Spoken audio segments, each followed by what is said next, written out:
नमस्कार, आप देख रहे हैं राष्ट्र प्रथम और मैं हूं आपके साथ हिमानी। बुलेटिन में हम खबरों पर विस्तार से डालेंगे नजर, लेकिन उससे पहले एक नजर डालेंगे इस वक्त की सुर्खियों पर। प्रधानमंत्री नरेंद्र मोदी ने अहमदाबाद के पास एक शैक्षिक परिसर का उद्घाटन किया और कहा कि वे समाज ही सफल होंगे जो शिक्षा पर अपना ध्यान केंद्रित करते हैं। यह शैक्षिक परिसर जरूरतमंद छात्रों को समग्र विकास के लिए सुविधाएं मुहैया करवाएगा। गुजरात में विधानसभा चुनाव होने वाले हैं और इस चुनाव के बीच विजय रथ पर सवार होने के लिए हर पार्टी ने अपनी कमर कस ली है। जहां हर पार्टी वोट बैंक को हासिल करने के लिए बड़े चुनावी वादे कर रही है। मनी लॉन्ड्रिंग मामले में गिरफ्तार महाराष्ट्र के पूर्व मंत्री अनिल देशमुख की जमानत पर ग्रहण लग सकता है। दरअसल बॉम्बे हाईकोर्ट के आदेशों की चुनौती देते हुए प्रवर्तन निदेशालय ने सुप्रीम कोर्ट का रुख किया है। बिहार आरजेडी में लगातार उठपाठक जारी है। पिछले कुछ दिनों में पार्टी से दूरी बनाए रखने वाले नेता और प्रदेश अध्यक्ष जगनानंद सिंह ने प्रदेश अध्यक्ष पद से इस्तीफा दे दिया है। जम्मू कश्मीर के अनंतनाग में सुरक्षा बलों और आतंकियों के बीच मुठभेड़ हुई है। यहां तंगपावा इलाके में सुरक्षा बलों ने आतंकियों को मार गिराया है। पुलिस और सुरक्षा बलों को जॉइंट ऑपरेशन अभी भी जारी है।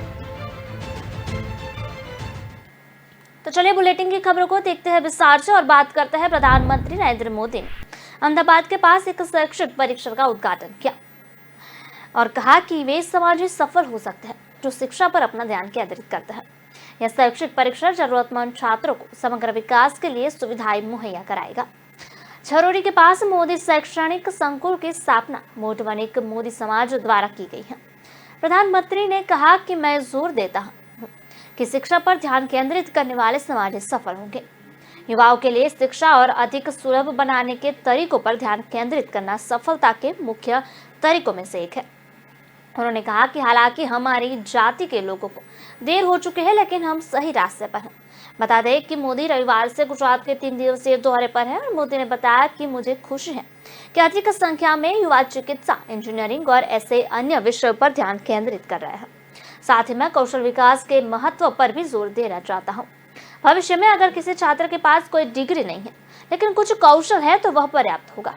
अगर कोई बच्चा पढ़ना नहीं चाहता तो हमें उस कुछ कौशल सिखाना चाहिए। प्रधानमंत्री ने कहा कि यह ऐसे जाति के लिए अच्छी उपलब्धि है जिसकी संख्या कम है और जिसके सदस्य ज्यादातर मध्यम वर्ग के हैं। आदि अनंत भगवान महाकाल की नगरी उज्जैन में शाम प्रधानमंत्री नरेंद्र मोदी नवनिर्मित नव्य और भव्य श्री महाकाल लोक देश का समर्पित करेंगे। पूरी दुनिया में बसे सनातन धर्मावलंबियों को यह आस्था, श्रद्धा व गौरव का पल होगा। लोकार्पण समारोह के लिए उज्जैन में अप्रतिम साज सज्जा की गई है। केदारनाथ में नवनिर्माण, काशी विश्वनाथ में परिसर के विस्तार व सोमनाथ में नव्य निर्माण के बाद महाकालेश्वर मंदिर चौथा ज्योतिर्लिंग है जहाँ कायाकल्प किया गया है। प्रधानमंत्री मोदी मंगलवार शाम यानी कि आज शाम को 5:30 बजे उज्जैन पहुंचेंगे। सर्वप्रथम महाकाल मंदिर पहुंचकर ज्योतिर्लिंग की पूजा अर्चना करेंगे। इसके बाद श्री महाकाल लोक का अवलोकन कर लोकार्पण भी करेंगे। प्रधानमंत्री मोदी लोकार्पण के बाद जनसभा को संबोधित करेंगे और इसी सभा में गायक कैलाश खेर द्वारा लिखा व गाया गया महाकाल गान भी लोकार्पित किया जाएगा। खेर यहाँ प्रस्तुति भी देंगे और जिस समय प्रधानमंत्री मोदी नवनिर्मित श्री महाकाल लोक का अवलोकन व लोकार्पण करेंगे उस समय प्रदोष काल रहेगा। प्रदोष काल होने से यह समय सभी दोषों से मुक्त होगा। इस समय शिव नाम मूर्त रहेगा। यह समय इसलिए भी चुना गया है क्योंकि लोकार्पण के समय शुक्र की महादशा होगी तथा शुक्र की कन्या राशि में बुध के साथ युति होगी। यह मुहूर्त आने वाले कालखंड में श्री महाकाल लोक व उज्जैन में पर्यटन व रोजगार भी बढ़ाएगा। शिव नगरी उज्जैन के महोत्सव के लिए सिंहस्थ यानी कि कुंभ मेले जैसा सजाया गया है। महाकाल मंदिर में उजास किया जा रहा है और अन्य मंदिरों में भगवान के नए वस्त्र धारण करवाए गए हैं। मोक्षदायिनी नदी मार्ग शिप्रा स्थित रामघाट स्थित अन्य घाटों को रंग रोगान व रोशनी से श्रृंगार किया गया है। जगह जगह त्रिशूल, डमरू सहित महादेव के अन्य प्रतीक भी दिखाई दे रहे हैं। गुजरात में विधानसभा चुनाव होने वाले हैं और इस चुनाव में विजय रथ पर सवार होने के लिए हर पार्टी ने अपनी कमर कस ली है।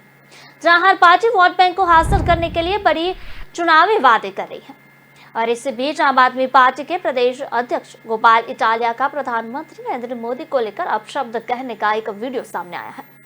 गोपाल इटालिया ने अपनी चुनावी भाषण के दौरान पीएम मोदी को लेकर अभद्र भाषा का प्रयोग किया। गोपाल के विवादित बयान पर बीजेपी हमलावर हो गई। बीजेपी की तरफ से बयान की निंदा की गई है और इस मामले में एफआईआर दर्ज करने की बात कही गई है। भाजपा नेता अमित मालवीय ने इस संबंध में अपने आधिकारिक ट्विटर हैंडल पर पोस्ट किया है। इसमें आपकी गुजरात की इकाई के अध्यक्ष पीएम मोदी के गुजरात दौरे को नौटंकी बताया गया है। साथ ही उन्हें पीएम मोदी के लिए अपशब्द का प्रयोग करते हुए भी सुना सकता है। गोपाला इटालिया इसमें यह कहते हुए भी दिखाई दे रहे हैं कि क्या कभी पहले किसी प्रधानमंत्री ने इस तरह की नौटंकी की है। गोपाल इटालिया का इस तरह का ये पहला बयान नहीं है। उनका विवादित बयानों से पुराना नाता रहा है। गोपाल भगवान श्री कृष्ण को लेकर भी विवादित बयानबाजी कर चुके हैं, जिसके बाद द्वारका में उन पर एफआईआर भी दर्ज की जा चुकी है। और वहीं दिल्ली बीजेपी के नेता हरीश खुराना ने ट्वीट किया और कहा कि मैं बीजेपी की तरफ से दिल्ली में गोपाल इटालिया के खिलाफ थाने में शिकायत दर्ज करवाऊंगा।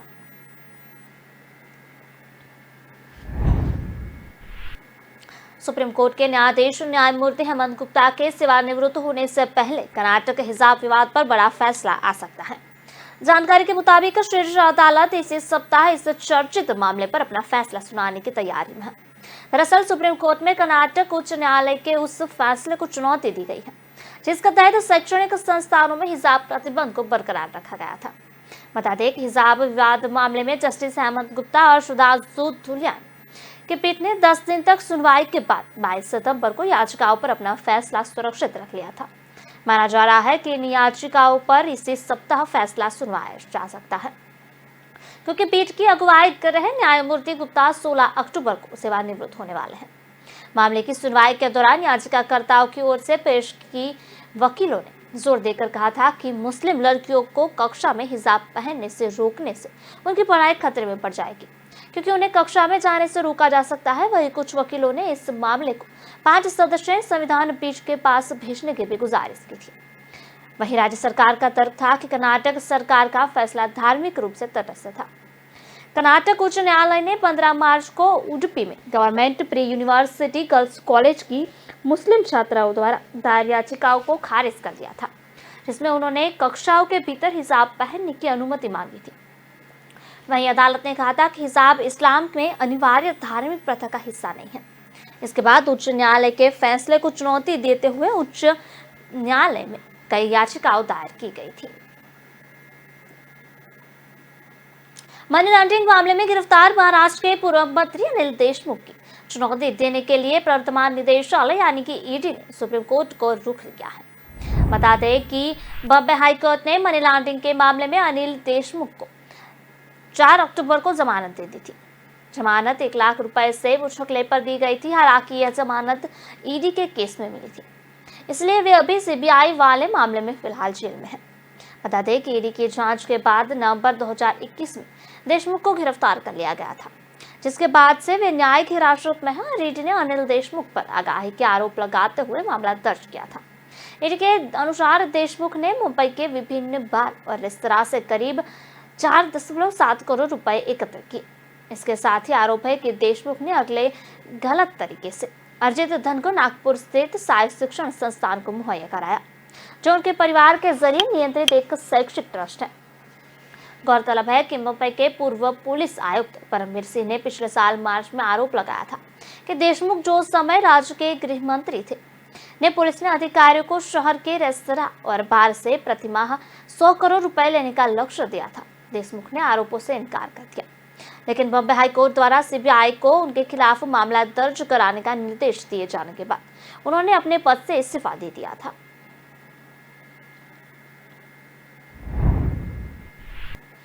आखिरकार बंगाल की सत्तारूढ़ तृणमूल कांग्रेस की ममता बनर्जी सरकार को बांग्ला मातृ योजना के नाम को बदलने का फैसला लेना पड़ा।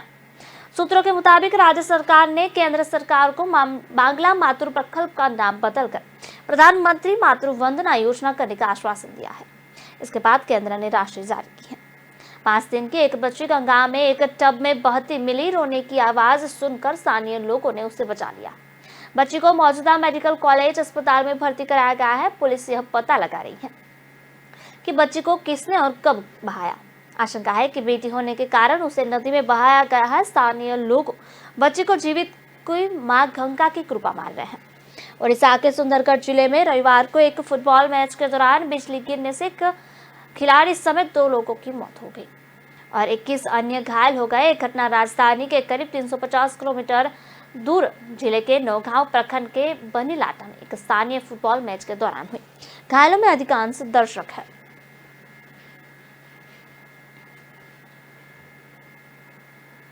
बिहार के आरजेडी में लगातार उठक पाठक जारी है और पिछले कुछ दिनों से पार्टी से दूरी बनाए रखने वाले नेता और प्रदेश अध्यक्ष जगन्नाथ सिंह ने प्रदेश अध्यक्ष पद से इस्तीफा दे दिया है। आरजेडी अब जगन्नाथ सिंह की जगह अब्दुल बारी सिद्दीकी को कमान सौंपने का मन बना चुकी है। जगन्नाथ सिंह ने प्रदेश अध्यक्ष पद से इस्तीफा सौंपकर पार्टी से किनारा कर लिया है। राष्ट्रीय अधिवेशन से दूर रहकर जगन्नाथ सिंह ने अपनी नाराजगी साफ जाहिर की थी। जगन्नाथ सिंह पिछले कुछ दिनों से आरजेडी के पार्टी ऑफिस से भी दूरी बनाए हुए थे, जबकि हाल ही में उनका दोबारा चुनाव आरजेडी के प्रदेश अध्यक्ष पद पर हुआ था। कहा जा रहा है कि बेटे सुधाकर सिंह से कृषि मंत्री पद का छीना जाना जगन्नाथ सिंह को नागवार गुजरा है, इसलिए वो पिछले कुछ दिनों से काफी नाराज चल रहे हैं। दरअसल सुधाकर सिंह नीतीश कुमार को सरकार में सहज नहीं थे। लगातार सरकार और नौकरशाह के खिलाफ बयान देकर महागठबंधन सरकार की किरकिरी कर रहे थे। जगन्नाथ सिंह ने अपने बेटे सुधाकर सिंह के इस्तीफे के बाद इसीलिए बलिदान करार किया था, जिस पर जेडीयू के कई नेता बड़ी प्रतिक्रिया दी थी। जगन्नाथ सिंह द्वारा पार्टी के कार्यकर्ताओं और नेताओं के लिए एक आदेश 1 अक्टूबर को निकाला गया, जिसमें पार्टी नेताओं को सरकार संगठन के बड़े मुद्दों पर बोलने से पहले परहेज करने को कहा गया। बतौर प्रदेश अध्यक्ष औपचारिक आदेश जगन्नाथ सिंह का था, लेकिन ऐसा आरजेडी नेता लालू प्रसाद और तेजस्वी के कहने पर किया गया था।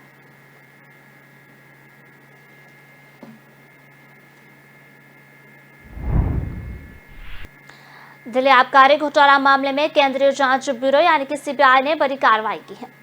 सीबीआई ने इस मामले में एक और गिरफ्तारी की है। सीबीआई ने अभिषेक बोयनपल्ली को गिरफ्तार किया है। अभिषेक को कोर्ट में पेश किया जाएगा। सीबीआई के अधिकारियों ने इस बारे में जानकारी दी है। उन्होंने बताया कि अभिषेक बोयनपल्ली कथित तौर पर दक्षिणी भारत के कुछ शराब कारोबारियों के लिए काम करता था।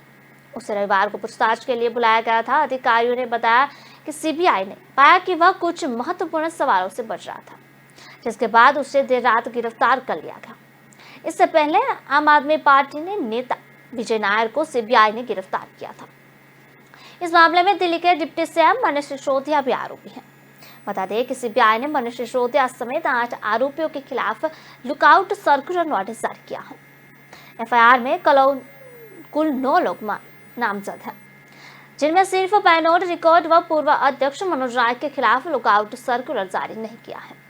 आरोपियों में ओनली मच लाउडर के पूर्व सीईओ विजय नायर, ब्रिंडक स्प्रिंट्स के मालिक अमनदीप ढल एवं बडी रिटेल के निदेशक अमित अरोड़ा, प्रोप्राइटरशिप के फर्म महादेव लिकस के सनी मरवाज भी शामिल हैं। आरोपियों में अर्जुन रामचंद्र पिल्लाई और अर्जुन पांडे भी शामिल हैं। सीबीआई ने दिल्ली आबकारी नीति घोटाले में नामजद दिल्ली के उप मुख्यमंत्री मनोज सिसोदिया समेत सभी आरोपियों के खिलाफ लुकआउट सर्कुलर यानी कि एलओसी जारी किया।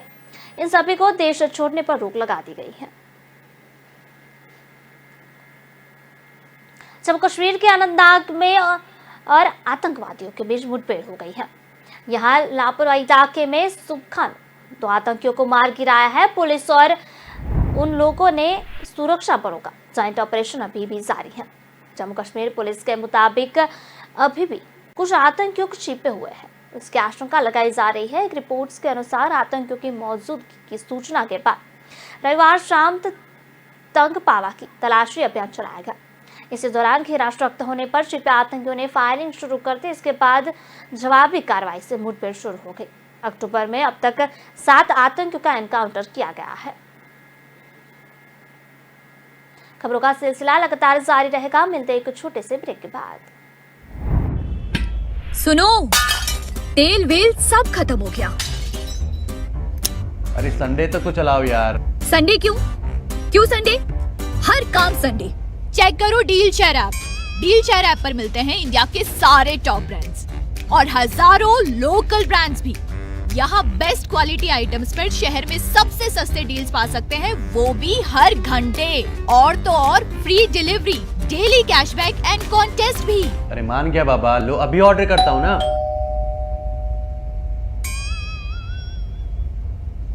अरे ये क्या है? हाँ, मैंने तो कल ही ऑर्डर कर दिया था। अभी गूगल प्ले स्टोर से डील शेयर ऐप डाउनलोड करें और हर दिन बेहतरीन डील्स का फायदा उठाएं। डील शेयर, आपकी ऑनलाइन दुकान। रात के 2 बजे, दिन के 12 बज गए। Say goodbye to the 1950s की टेक्नोलॉजी वाले मेमोरी फोम मैट्रेस को। Meet India's first and only smart grid mattress. इसकी patented technology, there's softness that relaxes your pressure points and firmness that supports your back. Memory foam है बकवास. The Sleep Company mattress is झक्कास. Log on to the sleepcompany.in. वित्त मंत्री निर्मला सीतारमण शनिवार को चेन्नई के Malpur market में सब्जी खरीदने पहुंची। यहाँ उन्होंने सब्जियां खरीदी, लोगों से बात भी की। निर्मला सीतारमण ऑफिस के ऑफिशियल हैंडल से इसका वीडियो और फोटो सोशल मीडिया पर शेयर किए गए। गुरुवार की सुबह सड़क किनारे खड़े युवक को कार से टक्कर मारने वाले आरोपी को राज्य पुलिस ने गिरफ्तार कर लिया है। हालांकि एक आरोपी अभी भी फरार है। इसकी इधर कार की टक्कर से घायल हुए पिंटू बर्मन की हालत नाजुक बनी हुई है। राष्ट्रीय जनता दल की राष्ट्रीय कार्यकारिणी की बैठक में लालू प्रसाद यादव के बेटे तेज प्रताप यादव ने हाई वोल्टेज ड्रामा खड़ा कर दिया।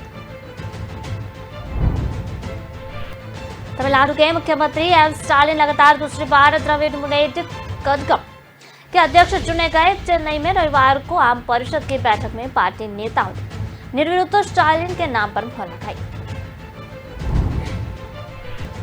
छत्तीसगढ़ के मुख्यमंत्री भूपेश बघेल का एक बेहतरीन वीडियो सामने आया है। इस वीडियो में सीएम छत्तीसगढ़ी गीते धमादा ये राजा बाबू गाते नजर आ रहे हैं। इस दौरान जमकर तालियां भी बज रही हैं। उत्तराखंड के कैबिनेट मंत्री सौरभ की हल्का षड्यंत्र रचने का मामला सामने आया है। कैबिनेट मंत्री प्रतिनिधि की तहरीर पर पुलिस ने 4 आरोपियों के खिलाफ रिपोर्ट दर्ज कर जांच शुरू कर दी है। इधर एसपी सिटी मनोज कत्याल ने सितरखंड कोतवाली पहुंचकर मामले की जांच की है। आरोपी की गिरफ्तारी के लिए 3 टीमें गठित की गई हैं। नगर के वार्ड 11 बाईपास रोड निवासी कैबिनेट मंत्री सौरभ बहुगुणा ने प्रतिनिधि उमाशंकर दुबे कोतवाली पहुंचे और पुलिस को सौंपी तहरीर में कहा कि कैबिनेट मंत्री की हत्या करने की साजिश हल्द्वानी जेल में 4 माह पूर्व रची गई थी। आरोप लगाया कि हीरा सिंह गेहूं चोरी मामले में अपनी गिरफ्तारी और खनन का कारोबार बंद होने के लिए कैबिनेट मंत्री सौरभ बहुगुणा को जिम्मेदार मानता है। वहीं तहरीर में जिक्र है कि हल्द्वानी जेल में आरोपी की यूपी निवासी सतनाम से मुलाकात हुई। उसने सतनाम से कहा कि मंत्री की हत्या करनी है, चाहे जितना रुपए खर्च हो जाए। सतनाम ने अपने दोस्त की आशीष उर्फ गुड्डू को बड़ा अपराधी बताते हुए उसे सुपारी देने की बात कही। साथ ही उसके जेल से बाहर निकलने पर एक अन्य साथी हरपन सिंह गुड्डू से मिलवाने की भी बात कही। वित्त मंत्री निर्मला सीतारमण शनिवार को चेन्नई के मार्केट में सब्जी खरीदते हुए देखी गई। सब्जी खरीदने पहुंची थी। यहाँ उन्होंने सब्जियां खरीदी और लोगों से बातचीत भी की। निर्मला सीतारमण उसके ऑफिस के ऑफिशियल हैंडल से इसका वीडियो और फोटो से सोशल मीडिया पर वायरल हो रहे हैं। वित्त मंत्री ने खुद सब्जियां चुनी और आम लोगों से बातचीत करते भी दिखाई थी। केंद्रीय मंत्री को देखा, वहां लोगों की भीड़ लग गई। इस दौरान कुछ लोगों ने मोबाइल से फोटो भी खींची। वित्त मंत्री की सब्जियां शॉपिंग लिस्ट में शकरकंद, पेरिकनई, मुलई एवं मनाथ कल्ली की राई भी शामिल थी। केंद्रीय मंत्री के साथ मौजूद भाजपा विधायक वनथ्री श्रीनिवासन ने कहा कि वित्त मंत्री पहले तो ठंडू की राई खरीदने के लिए रुकी थी, लेकिन उपलब्ध नहीं होने के कारण उन्होंने अन्य सब्जियां खरीदी। उन्होंने कहा कि शुरुआत में वेंडर हाथ में गन लिए सिक्योरिटी पर्सनल को देखकर घबरा गए, लेकिन फिर जब हमने बताया कि वित्त मंत्री है तो एक वेंडर ने कॉफी के लिए उन्हें आमंत्रित किया। श्रीनिवासन ने बताया कि वित्त मंत्री सीतारमण जब वह छूटी थी तो गर्मियों मालियापुर में बिताया करती थी। उन्होंने सब्जी मंडी में जो समय बिताया उसमें उन्होंने सेल्फी भी ली और निवासियों से बातचीत की। वित्त मंत्री वहां केवल 20 मिनट ही बिता सकी क्योंकि उन्हें घर वापस जाने के लिए फ्लाइट पकड़नी थी। वित्त मंत्री निर्मला सीतारमण की ओर से सब्जी मंडी का यह दौरा ऐसे समय किया गया है जब देश में महंगाई लगातार बढ़ रही है। जिसमें खाने पीने की चीजों के दाम आसमान छू रहे हैं। कई यूजर्स ने वीडियो पर कमेंट करते हुए कहा कि वित्त मंत्री से जीएसटी लेना न भूलें।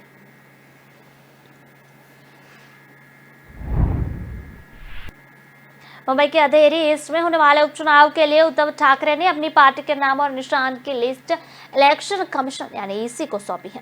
उद्धव ठाकरे ने यह कदम तब उठाया है जब ईसी ने सिंधिया गुट की याचिकाओं पर शिवसेना के सिंबल तीर कमान को फ्रीज कर दिया है। इसी के फैसले के बाद सिंधिया और उद्धव गुट इस निशान का इस्तेमाल चुनाव में नहीं कर पाएंगे। कुछ रिपोर्ट्स के सूत्रों के हवाले से रविवार को दावा किया गया कि उद्धव गुट ने 2 नाम ईसी को बताए हैं। पहला शिवसेना बालासाहेब ठाकरे और दूसरा शिवसेना उद्धव बालासाहेब ठाकरे। निशानों में उद्धव गुट ने अपनी पहली पसंद त्रिशूल बताई है। दूसरा निशान उगता हुआ सूर्य है। थोड़ी ही देर में मातोश्री में उद्धव गुट के नेताओं की बैठक होने वाली है, जिसमें चुनाव आयोग के निर्देश के अनुसार पार्टी का नया नाम और सिंबल पर चर्चा होगी। इधर औरंगाबाद ने पत्रकारों से बातचीत करते हुए शरद पवार ने बताया कि चुनाव आयोग का फैसला चौंकाने वाला नहीं है। मुझे इसकी आशंका थी, आयोग के फैसले से शिवसेना खत्म नहीं होगी, बल्कि शिवसेना के कार्यकर्ताओं में नया जोश आएगा। उन्होंने कहा कि 5 बार मेरी पार्टी का भी सिंबल बदला गया, लेकिन असर नहीं हुआ। 19 जून 1966 में बालासाहेब ठाकरे ने शिवसेना की स्थापना की थी, लेकिन शुरुआत में यह सिर्फ एक सोशल ऑर्गेनाइजेशन के रूप में काम कर रही थी। 1968 में पहली बार पॉलिटिकल ऑर्गेनाइजेशन के रूप में शिवसेना का रजिस्ट्रेशन कराया गया। पहला चुनाव पार्टी ने 1971 में लड़ा। उस वक्त सिंबल था खजूर का पेड़। शिवसेना ने इसके बाद रेलवे इंजन और ढाल तलवार भी पार्टी का सिंबल रहा, मगर सफलता नहीं मिली। 1985 में सिंधिया ठाकरे ने तीर कमान का सिंबल लिया और मुंबई नगर पालिका का चुनाव लड़ा। पार्टी को इसमें से भारी मार्जिन से जीत मिली और कांग्रेस के सहयोग से सरकार बना ली।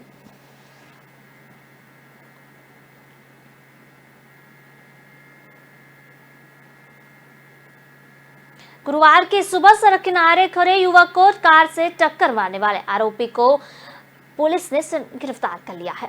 हालांकि एक आरोपी अभी भी फरार है। दूसरा इधर कार की टक्कर से घायल हुए पिंटू बर्मन की हालत नाजुक बनी हुई है। पिंटू के इलाज के लिए दोस्त और पड़ोसी से पैसे जुटा रहे हैं। बताया जा रहा है कि 4 दिन में पिंटू की इलाज में 1.5 लाख रुपए से अधिक रुपए खर्च हो गए। परिवार की स्थिति भी ऐसी नहीं है कि अस्पताल में और रुपए खर्च कर सके। जबलपुर के राजे झुकी के पास रहने वाला पिंटू बर्मन गुरुवार को तड़के सुबह अपनी 2 बहनों को दशहरा घुमाकर घर के पास खड़ा था। इस दौरान खंबरिया तरफ से आ रही तेज रफ्तार कार ने सड़क किनारे बाइक में खड़े पिंटू को टक्कर मार दी। कार की टक्कर इतनी तेज थी कि पिंटू मौके पर ही बेहोश हो गया। वहीं टक्कर मारने के बाद कार बिजली के खंभे से जा टकराई और आनन फानन में परिजन घायल पिंटू को इलाज के लिए निजी अस्पताल लेकर पहुंचा। 4 दिन बाद भी पिंटू की हालत नाजुक बनी हुई है। अभी भी उसे होश नहीं आया है। रांची थाना पुलिस ने कार से टक्कर मारने वाले कार्तिक कोतवाल को गिरफ्तार कर लिया है। पुलिस ने कार्तिक के खिलाफ धारा 308, 289 आर्म्स एक्ट के तहत मामला दर्ज किया गया है। जानकारी के मुताबिक आरोपियों को बचाने के लिए राजनीतिक दबाव भी पुलिस पर बनाया जा रहा था। पिंटू की मां ने मांग की है कि आरोपियों से कड़ी कार्रवाई की जाए और बताया जा रहा है कि आरोपी कार्तिक कोतवाल ने इससे पहले भी वाहन दुर्घटना कर चुका है। कार्तिक की कार में पुलिस को धारदार हथियार भी मिले हैं।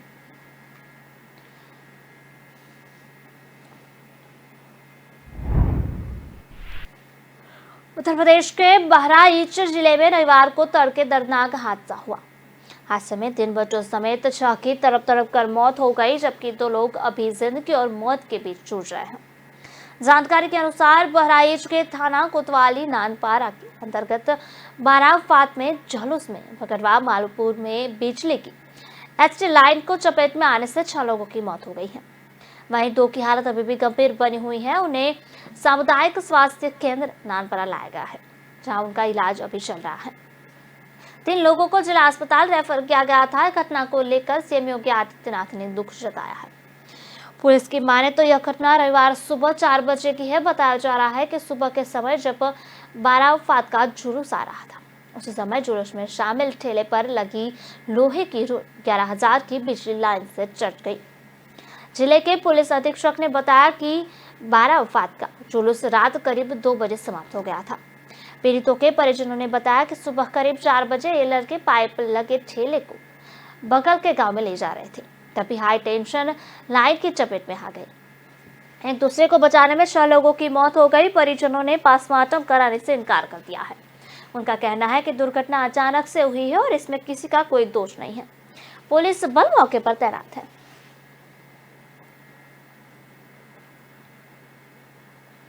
राष्ट्रीय जनता दल की राष्ट्रीय कार्यकारिणी की बैठक में लालू प्रसाद यादव के बेटे तेज प्रसाद यादव ने हाई वोल्टेज ड्रामा खड़ा कर दिया है।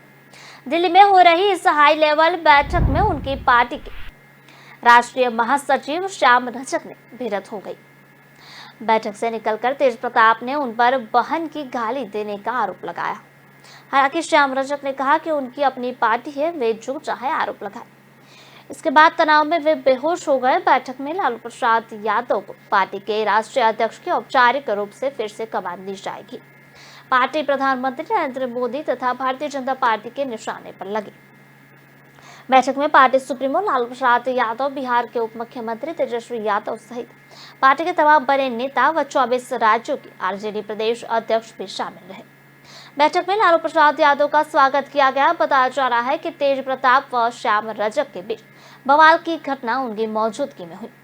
खास बात यह भी है कि आरजेडी के आधार भूमि बिहार के पार्टी प्रदेश अध्यक्ष व लालू प्रसाद यादव के करीब जगन्नाथ सिंह की बैठक में शामिल नहीं हुए। पार्टी में नाराज चल रहे जगन्नाथ के अभी तक दिल्ली नहीं पहुंचे हैं। इस बीच पार्टी के प्रवक्ता शक्ति यादव ने जगन्नाथ की नाराजगी को खारिज करते हुए कहा कि वे बीमार हैं।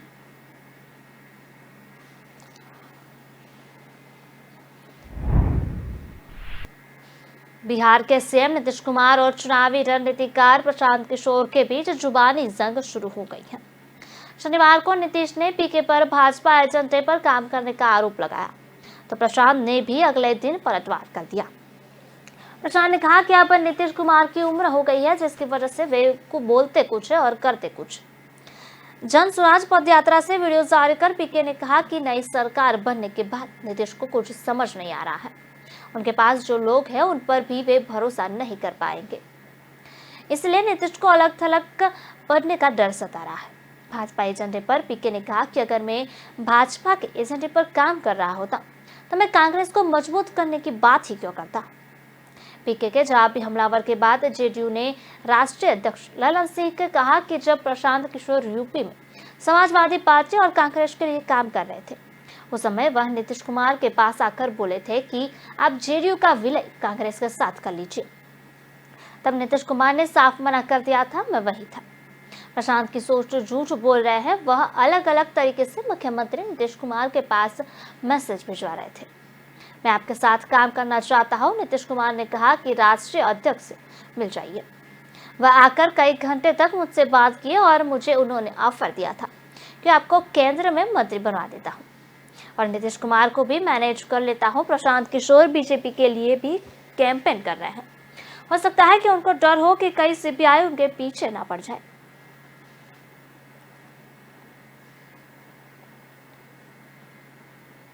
तमिलनाडु के मुख्यमंत्री के स्टालिन लगातार दूसरी बार द्रविड़ मुनेत्र कड़गम यानी कि डीएमके के अध्यक्ष चुने गए हैं।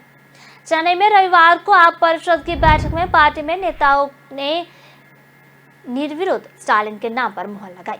इसके अलावा वरिष्ठ नेता दुराईमुरुगन निर्विरोध महासचिव और टीआरसी बालू कोषाध्यक्ष चुने गए।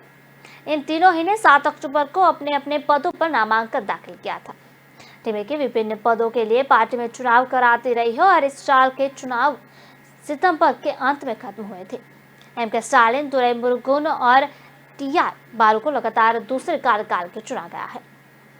वहीं के नेहरू को पार्टी का प्रमुख सचिव बनाया गया है। कनिमोझी करुणानिधि, जो पहले डीएमके की महिला शाखा की प्रमुख है, को उप महासचिव बनाया गया है और वह पेरियासामी, कोपनमुडी, ए राजा और अंतियूर के अलावा अब 5 उप महासचिव में शामिल हैं। पार्टी की आम परिषद में बैठक में डीएमके के उप महासचिव इपेरासियम ने कहा कि उन्हें चुनौती देता हो कि भले ही एक बड़ा गठबंधन बन जाए, डीएमके अकेले चुनाव लड़ सकती है और लोकसभा चुनाव में सभी को हरा सकती है। मैं चाहता हूं कि पीएमके स्टालिन अगले 20 सालों तक तमिलनाडु के सीएम बने। बुलेटिन में समय हो चला है ब्रेक का। ब्रेक के बाद देखते हैं खबरों को रफ्तार से। भिगोना पड़ेगा, उबालना पड़ेगा, पर कौन बोला? रेसिपी फॉलो करना पड़ेगा। थोड़ा रोस्ट, थोड़ा फ्राई, थोड़ा लो, थोड़ा हाई, थोड़ा अपना वाला ट्राई। मेरा ट्विस्ट, मेरा टेस्ट, मेरा ट्विस्ट।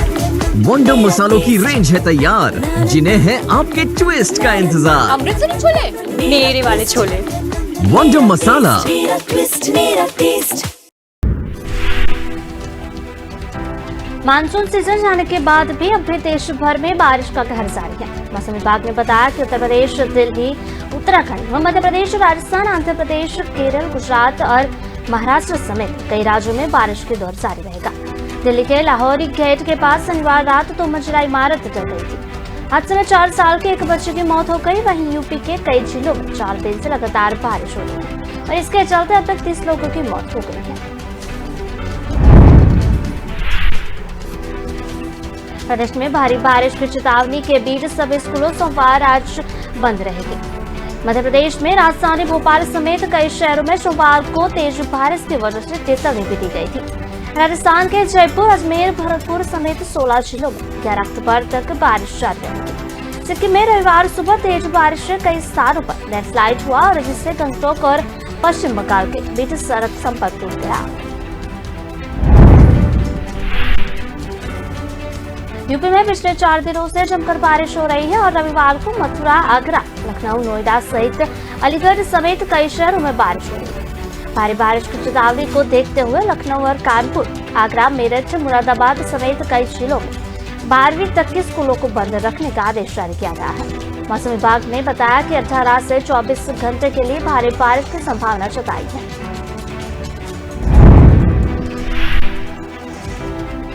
देश की राजधानी दिल्ली से सटे हरियाणा के गुरुग्राम में रविवार को दर्दनाक हादसा हो गया। 6 मासूम बच्चों की तालाब में डूबने से मौत हो गई है और ये सभी बच्चे सेक्टर 111 में बरसाती पानी से बने तालाब में नहाने उतरे थे। यहाँ पानी गहरा होने के कारण सभी डूब गए। देर शाम सभी बच्चों के शव 4 घंटे की कड़ी मेहनत और मशक्कत के बाद बरामद कर लिए गए। मरने वाले बच्चों की उम्र 8 से 13 साल की थी।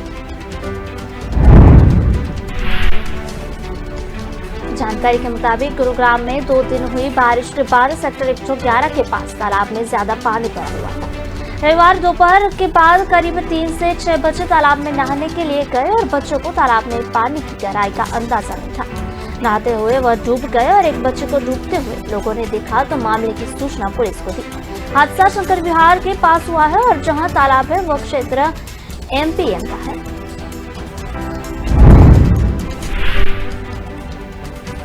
पुलिस की टीम मौके पर पहुंची और छानबीन शुरू की है। NDRF, fire brigade, civil defence team को मौके पर बुलाया गया। सभी टीमों ने रेस्क्यू ऑपरेशन भी शुरू कर दिया और ऑपरेशन के दौरान सभी के शव मिल गए। मौके पर पहुंचे गुरुग्राम के उपायुक्त निशांत कुमार यादव ने बताया कि अभी भी रेस्क्यू ऑपरेशन चलाया जा रहा है। साथ ही में आसपास के इलाकों में भी पूछताछ की जा रही है कि कहीं और कोई बच्चा तो इस तालाब में नहीं आए थे।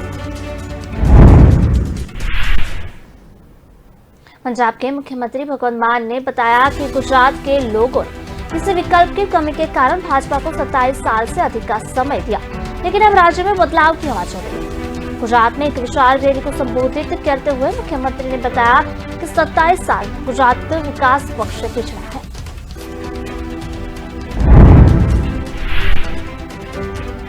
गुजरात के लोग सोए हुए भी टैक्स भर रहे हैं, जबकि भाजपा के दोस्त इस पैसे को लूट रहे हैं। मुख्यमंत्री ने बताया कि चाहे अच्छे दिन अभी भी एक सपना है, लेकिन गुजरात में आपकी ईमानदार सरकार बनने के बाद सच्चे दिन आएंगे। गुजरात में मतदान के बाद विकासमुखी सरकार आएगी। यह सरकार राज्य के सभी स्वतंत्रता सेनानियों की ख्वाहिशों पर खरा उतरेगी। भाजपा नेताओं को आड़े हाथ लेते हुए मुख्यमंत्री ने बताया कि लोगों को सुविधाएं देने का विरोध करते आ रहे हैं, जबकि उन्होंने अपने दोस्तों को दोनों हाथों से खजाना लुटाया। इन नेताओं और इनके दरबारियों का जनता के पैसे को लूटा। मान ने कहा कि हैरानी की बात तो यह है कि ये नेता आपकी लोकहितैषी पहलों को विरोध करते हैं। कांग्रेस को भाजपा की बिटी टीम बताते हुए मुख्यमंत्री ने कहा कि भगवा पार्टी ने कई राज्यों में कांग्रेस से विधायक खरीदे हैं। शिवसेना के दो प्रतिद्वंदी गुटों के बीच चुनाव चिन्हों को लेकर विवाद चल खड़ा हो गया। इस सामाजिक न्याय और अधिकारिता राज्य मंत्री रामदास अठवाले रविवार को खेमे में समर्थन में उतरे और कहा कि चुनाव आयोग इस मामले पर अपने निर्णय लेने से विद्रोही समूह को धनुष और तीर का प्रतीक देना चाहिए। अठवाले ने कहा कि अंधेरी पूर्व के विधानसभा उपचुनाव के लिए शिवसेना के चुनाव चिन्हों को फ्रीज कर दिया गया है। उसके बाद मुझे लगता है कि एकनाथ शिंदे समूह को शिवसेना के धनुष और तीर का चुनाव चिन्ह जरूर मिलना चाहिए। आयोग को मेरिट के आधार पर फैसला करना है और बाद में कब फैसला लिया जाएगा। एकनाथ शिंदे को शिवसेना का चुनाव चिन्ह जरूर मिलेगा। संगठन के नियंत्रण के लिए प्रतिद्वंदी गुटों के दावों पर एक अंतरिम आदेश में कहा गया कि आयोग ने उन्हें सोमवार तक 3 अलग अलग नाम विकल्प और अपने संबंधित समूह को आवंटन के लिए कई मुफ्त प्रतीकों का सुझाव देने के लिए कहा। ठाकरे गुट ने एक सूत्र ने कहा कि शिवसेना ने चुनाव आयोग के समक्ष एक विकल्प के रूप में 3 विकल्प प्रस्तुत किए, एक त्रिशूल उगता सूरज या एक जलती हुई मशाल। चुनाव आयोग द्वारा शिवसेना के चुनावी चिन्ह को फ्रीज करने के बाद उद्धव और शिंदे खेमे में वार में पलटवार शुरू हो गया है। हालांकि आयोग के इस फैसले को उद्धव ठाकरे के लिए बड़ा झटका माना जा रहा है और आयोग ने आगामी अंधेरी पूर्व विधानसभा उपचुनाव में शिवसेना के दोनों प्रतिद्वंदी गुटों को धनुष और तीर के चुनाव चिन्ह का उपयोग करने से रोक दिया है। इसको लेकर अब पार्टी अध्यक्ष और महाराष्ट्र के पूर्व मुख्यमंत्री उद्धव ठाकरे ने शिंदे खेमे पर कटाक्ष किया है। उन्होंने कहा कि मुझे चुनाव आयोग से इस फैसले की उम्मीद नहीं थी। मैं न्यायपालिका में विश्वास करता हूँ, हमें न्याय मिलेगा। 40 सिर वाले रावण ने भगवान श्री राम के धनुष को फ्रीज कर दिया। मैं दुखी हूँ लेकिन गुस्से में हूँ क्योंकि इससे साफ हुआ है कि लोगों ने अपनी माँ के सीने में छुरा को मारा। हिम्मत है तो बाला साहेब का नाम न लेकर दिखाए। शिवसेना प्रमुख ने कहा कि लोग मुझे जानते हैं क्योंकि मेरा नाम उद्धव बाला साहेब ठाकरे है। उन्होंने कहा कि शिवसेना का गठन महाराष्ट्र के हित में मराठे लोगों के कल्याण के लिए किया गया था। शिवसेना के गठन की कहानी साझा करते हुए ठाकरे ने कहा कि मेरे दादाजी ने बाला साहेब से पूछा था कि क्या एक संगठन बनाएंगे, क्योंकि इतने सारे लोग अपनी समस्याओं को लेकर आ रहे थे। इसी के बाद बाला साहेब ने शिवसेना की शुरुआत की। अब शिवसेना के दोनों धड़ों के लिए चुनावी नाम और चुनाव चिन्ह को फ्रीज करने का क्या मतलब है? क्या वे लड़ाई हार गए हैं या लड़ाई अभी शुरू हुई है? नए गुट के पास बहुत कुछ दाव पर नहीं है। एक प्रतीक फ्रीज का मतलब यह नहीं है कि उद्धव ठाकरे ने सब कुछ खो दिया। भाजपा और शिंदे गुट यह भ्रम पैदा कर रहे हैं कि पूर्व प्रधानमंत्री इंदिरा गांधी ने अलग अलग प्रतीकों के साथ 2 लोकसभा चुनाव जीते थे। प्रतीकों का प्रचार करना मुश्किल नहीं है। शिवसेना के मूलधारे बाला साहेब ठाकरे के नाम पर वोट देते हैं। जो लोग बाला साहेब या उद्धव को वोट देना चाहते हैं वे चुनाव चिन्ह की परवाह किए बिना उन्हें वोट देंगे। इस बीच एकनाथ शिंदे ने शाम को अपने समूह के नेताओं की बैठक की। इस बैठक में पार्टी के चुनाव चिन्ह और नाम पर चर्चा की। पाकिस्तान की सियासत में उथल पुथल जारी है। शाहबाज सरकार राष्ट्रपति डॉक्टर आरिफ अलवी के खिलाफ महाभियोग की तैयारी है। सरकार के सांसदों का आरोप है कि अलवी पूर्व प्रधानमंत्री इमरान खान के करीबी है। अलवी ने सत्ता हस्ताक्षर में संविधान का उल्लंघन किया है और इसलिए उन्हें राष्ट्रपति पद से हटाना जरूरी है। दरअसल इस राजनीतिक पटकथा की शुरुआत 6 अक्टूबर को राष्ट्रपति अलवी ने संविधान के अनुच्छेद 56(1) और 56(3) के तहत संसद के संयुक्त सत्र को संबोधित किया था।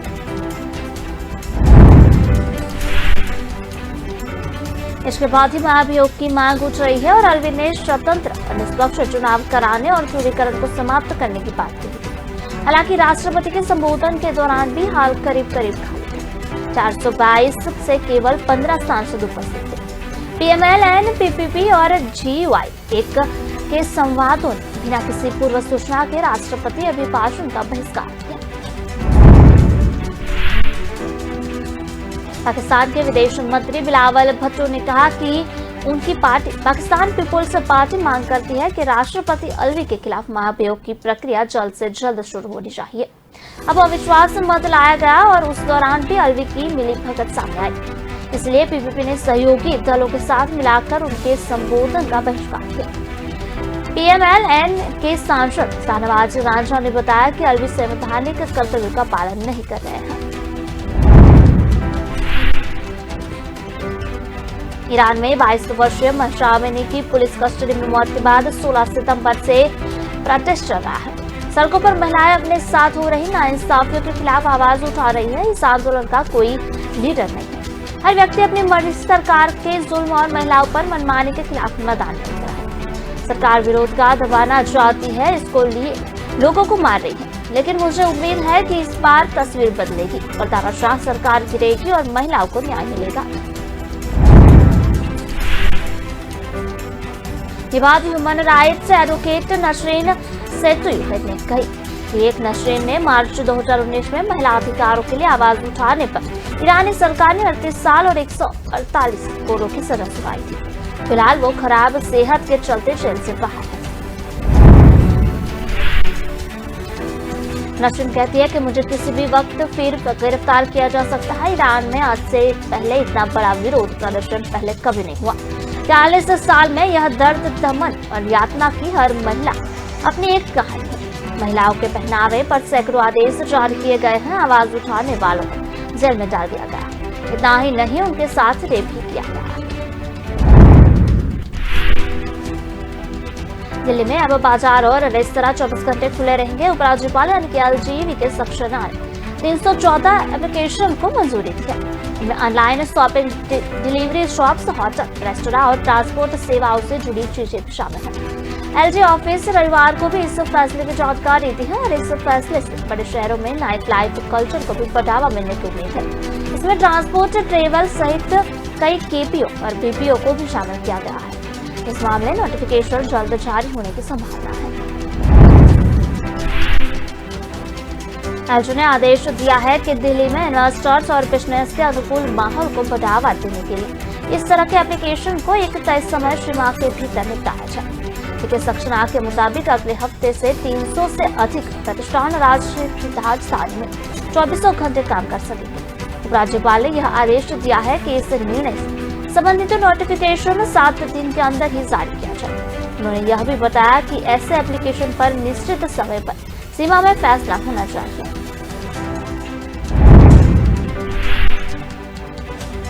लेकिन सेक्शन 8 ने प्रस्ताव को मंजूरी देते हुए कहा कि दिल्ली सरकार के श्रम विभाग का रवैया इस मामले में अनप्रोफेशनल रहा है। उपराज्यपाल के मुताबिक विभाग एप्लीकेशन को प्रोसेस करने में पिक एंड चॉइस पॉलिसी अपना रहा था। इस तरह की मैनेजमेंट का कैरेक्टर भी करप्शन के चांसेस ज्यादा है। उपराज्यपाल ने श्रम विभाग को यह सुनिश्चित करने का भी आदेश दिया है कि भविष्य में इस तरह की देरी न हो। भारत जोड़ो यात्रा के 32वें दिन कांग्रेस नेता राहुल गांधी ने कहा कि कुछ राजनीतिक दल युवाओं को गुमराह कर देश में नफरत फैलाने की कोशिश कर रहे हैं। यात्रा में राहुल के साथ वरिष्ठ नेता सिद्धरमैया और पार्टी के प्रदेश समिति के अध्यक्ष डीके शिव कुमार भी मौजूद रहे। अपनी एक तस्वीर साझा करते हुए राहुल ने बताया कि ये युवा कह रहे हैं कि हमारे प्यारे भारत में नफरत के लिए कोई जगह नहीं है। कुछ साल पहले देश में ऐसा माहौल नहीं था कि जैसे कि आज है। युवा हमारे देश का भविष्य है। वे नफरत नहीं, प्रेम चाहते हैं। वे रोजगार चाहते हैं ताकि अपना और अपने परिवार और देश का भविष्य उज्जवल बना सके। कुछ राजनीतिक दल नफरत की राजनीति के लिए उन्हें बेरोजगार देखना चाहते हैं।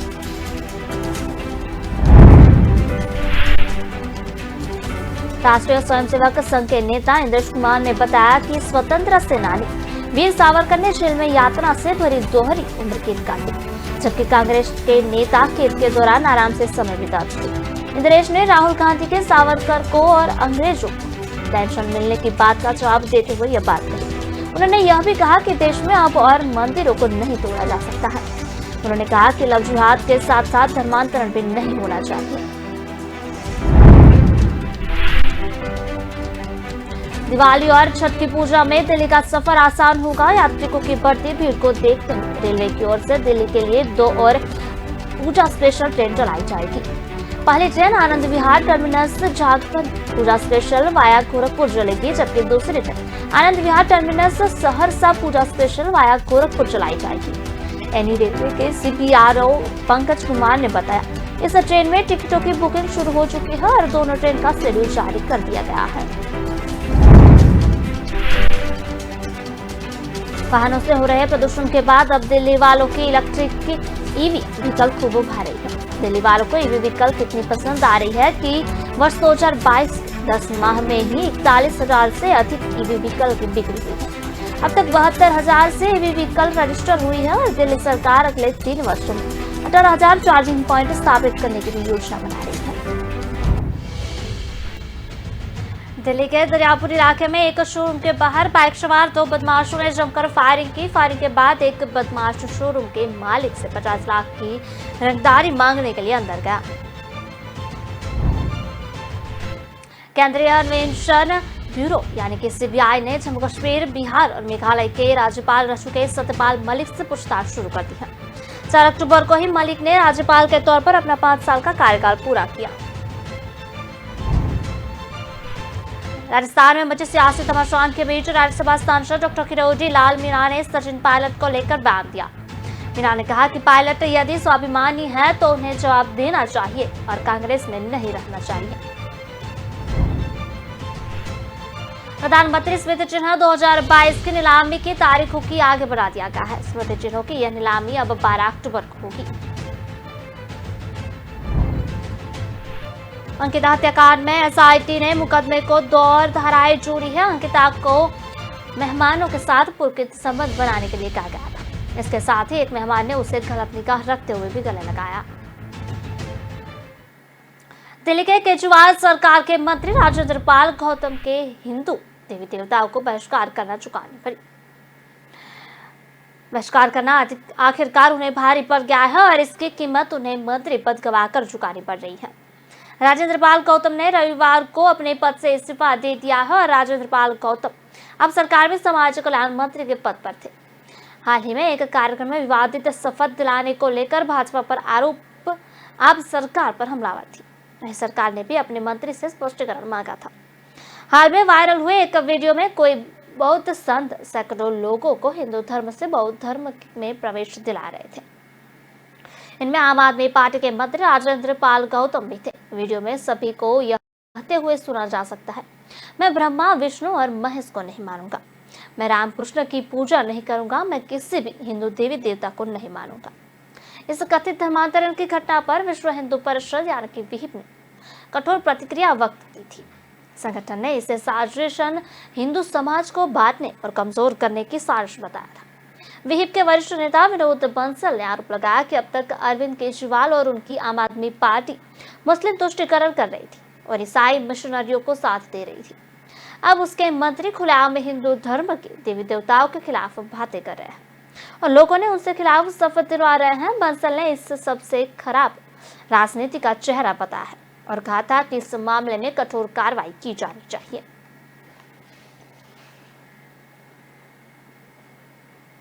छत्तीसगढ़ के मुख्यमंत्री भूपेश बघेल का एक बेहतरीन वीडियो सामने आ रहा है। उस वीडियो में छत्तीसगढ़ी का राजा बाबू गाते हुए वह नजर आ रहे हैं। इस दौरान जमकर तालियां भी बज रही है। ये वीडियो IAS एसोसिएशन की तरफ से आया है। बताया जा रहा है कि इस आयोजन में सीएम अधिकारियों के साथ डिनर करने पहुंचे थे। शनिवार से राजधानी रायपुर में कलेक्टरों की कॉन्फ्रेंस चल रही थी और इस कॉन्फ्रेंस में राज्य भर के कलेक्टर शामिल हुए थे। इस बीच शनिवार को IAS एसोसिएशन की तरफ से छत्तीसगढ़ क्लब में डिनर का आयोजन किया गया था। इसमें कॉन्फ्रेंस में आए अफसरों के साथ राजधानी में तैनात वरिष्ठ अफसर भी शामिल हुए। सीएम भी डिनर करने के लिए वहां पहुंचे थे। बताया गया कि अधिकारियों ने सीएम से स्टेज पर आकर गाना गाने का अनुरोध किया था। इसी अनुरोध पर सीएम ने अधिकारियों के बीच गाना गाया। वो मंच पर पहुंचे और छत्तीसगढ़ की ते धमधा के राजा बाबू गाने लगे। ये देखकर अफसरों ने भी खूब आनंद लिया। अधिकारियों ने जमकर तालियां भी बजाई। कुछ अफसर तो साथ में ही ताल मिलाते नजर आए। कॉन्फ्रेंस के पहले दिन कलेक्टरों से संक्षिप्त चर्चा हुई थी। शनिवार को मुख्यमंत्री भूपेश बघेल ने विभिन्न मुद्दों की समीक्षा की। इसमें क्वांटिफिकेशन, डेटा आयोग के सर्वेक्षण, स्कूली बच्चों को जाति प्रमाण पत्र जारी करने, मुख्यमंत्री हाट बाजार क्लिनिक योजना, मुख्यमंत्री सुपोषण अभियान, स्वामी आत्मानंद उत्कृष्ट विद्यालय योजना, वनांचलों में आश्रम छात्रावासियों की स्थिति, राज्य युवा मितान क्लब, छत्तीसगढ़ ओलंपिक के आयोजन तथा राज्य में बैंकिंग सुविधाओं का विस्तार शामिल था।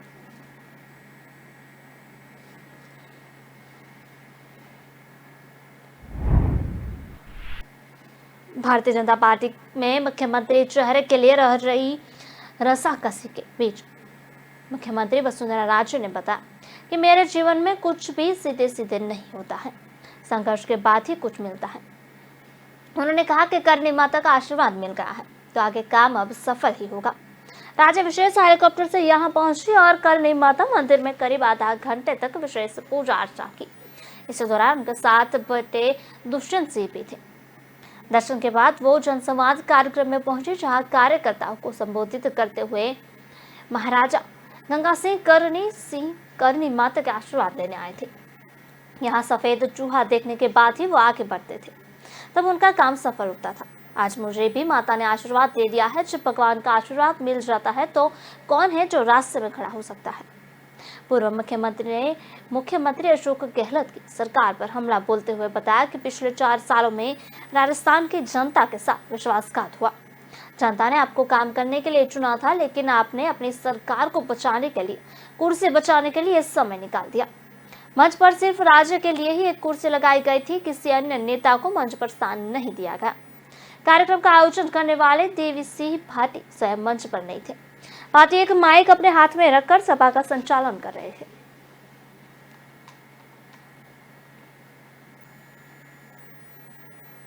दिल्ली के दरियापुर इलाके में एक शोरूम के बाहर बाइक सवार 2 बदमाशों ने जमकर फायरिंग की है। फायरिंग के बाद एक बदमाश शोरूम के मालिक से 50 लाख की रंगदारी मांगने के लिए अंदर गया। वह वाकया 8 अक्टूबर का है, जो पर्स की दुकान में लगे सीसीटीवी में रिकॉर्ड हो गई। अब दिल्ली पुलिस इनकी तलाश कर रही है।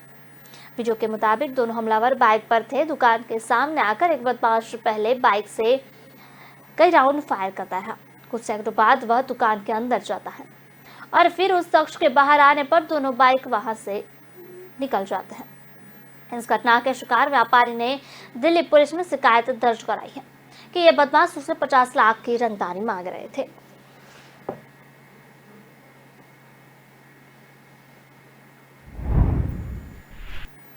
नोएडा में नशे में धुत लड़की ने सिक्योरिटी गार्ड के साथ बदसलूकी की घटना शुक्रवार रात सेक्टर 121 की अजनारा होम्स हाउसिंग सोसाइटी की है।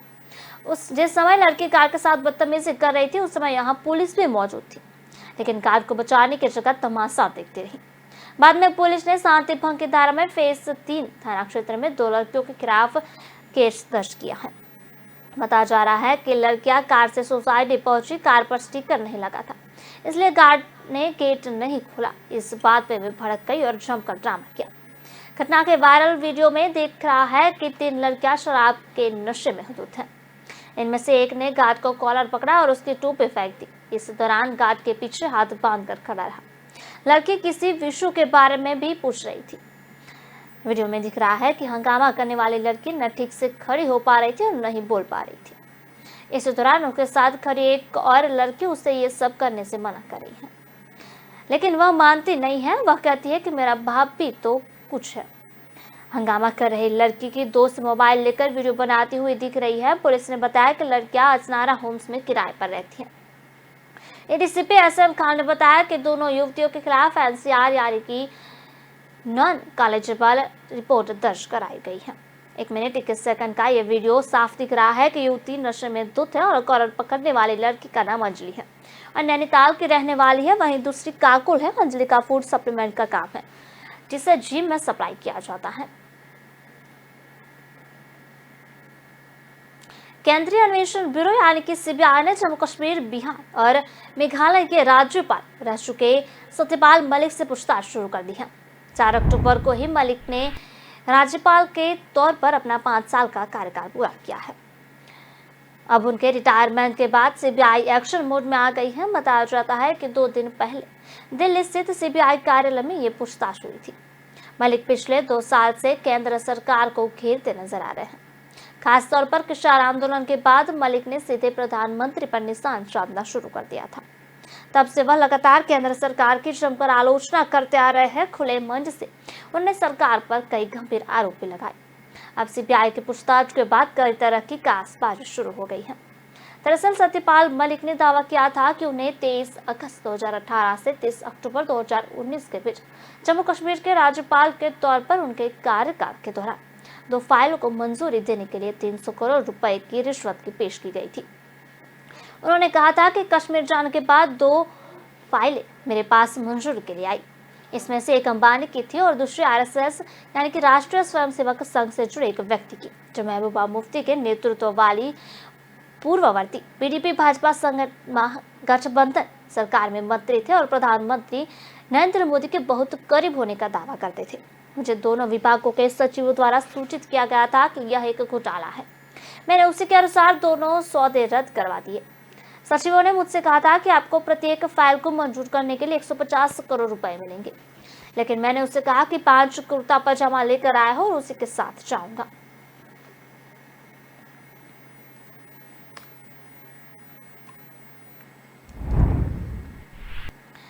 दिल्ली के उपराज्यपाल वीके सक्सेना ने ऑनलाइन शॉपिंग और डिलीवरी की दुकान, होटल, रेस्तरां एवं परिवहन सुविधाओं को सहित 300 से अधिक प्रतिष्ठानों को 24 घंटे संचालित करने की मंजूरी दे दी है। इसके बाद अब आप यहां से कभी भी खरीदी कर सकेंगे। उपराज्यपाल वीके सक्सेना 314 आवेदनों का छूट देने को प्रस्ताव को मंजूरी दी है, जिनमें से कुछ 2016 से लंबित थे। उन्होंने निर्देश दिया है कि इस आशय की अधिसूचना 7 दिनों के भीतर जारी की जाएगी। एलजी ने आदेश दिया है कि दिल्ली में निवेशक और व्यापार के अनुकूल माहौल का बढ़ावा देने के लिए इस तरह के आवेदनों का एक सख्त समय सीमा के भीतर निपटाया जाए। उन्होंने कहा कि अगले सप्ताह से 300 से अधिक प्रतिष्ठान राष्ट्रीय राजधानी में 24 घंटे काम करेंगे। राजस्थान में बचे सियासी घमासान के बीच राज्यसभा सांसद डॉक्टर किरोड़ी लाल मीणा ने सचिन पायलट को लेकर बयान दिया है। मीणा ने कहा कि पायलट यदि स्वाभिमानी है तो उन्हें जवाब देना चाहिए और कांग्रेस में नहीं रहना चाहिए। किरोड़ी लाल मीणा सचिन पायलट का पक्ष लेते हुए गहलोत पर जमकर बरसे। उन्होंने मुख्यमंत्री अशोक गहलोत को ड्रामेबाज भी बताया। किरोड़ी मीणा ने कहा कि कांग्रेस से सचिव पायलट को नकारा, निकम्मा और गद्दार कर रहे हैं। ऐसे में सचिन पायलट को आत्मचिंतन की जरूरत है। ऐसी अपमानजनक स्थिति में उन्हें वही नहीं रहना चाहिए।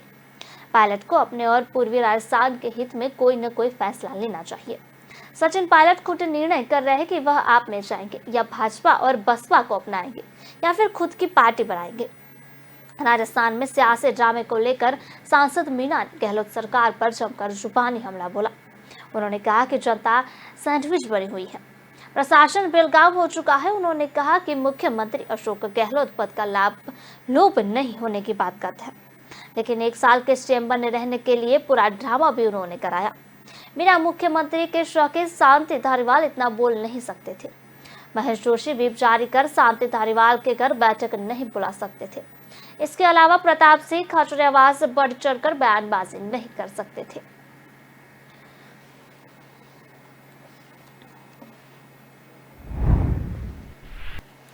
राजस्थान के वरिष्ठ कांग्रेस विधायक पंडित भंवरलाल शर्मा का रविवार को निधन हो गया है। शर्मा चूरू जिले के सरहद शहर विधानसभा क्षेत्र से विधायक थे। उन्होंने शनिवार को तबियत बिगड़ने पर जयपुर में अस्पताल में भर्ती करवाया गया था। कांग्रेस के वरिष्ठ नेता भंवरलाल शर्मा 2018 में 7वीं बार विधायक बने थे। 17 अप्रैल को 1945 को सरदार शहर में 36 गांव में जन्मे भंवरलाल शर्मा 1985 में पहली बार विधायक बने। 1990 में राजस्थान सरकार में कैबिनेट मंत्री भी रहे थे। वे विधानसभा में उप प्रमुख सचेतक भी रह चुके थे। भंवरलाल शर्मा की ब्राह्मण समाज में अच्छी खासी पैठ थी। उनके निधन से चूरू में शोक की लहर है। फिलहाल बुलेटिन में बस इतना ही। विस्तार से खबरें पढ़ने के लिए आप हमारी वेबसाइट का भी प्रयोग कर सकते हैं। हमारी वेब का पता है www.kalamkartavya.com। हमारी कलम ही हमारा कर्तव्य है। इस उद्देश्य के साथ आप खबरों को राष्ट्र प्रथम के साथ देखते रहिए। नमस्कार।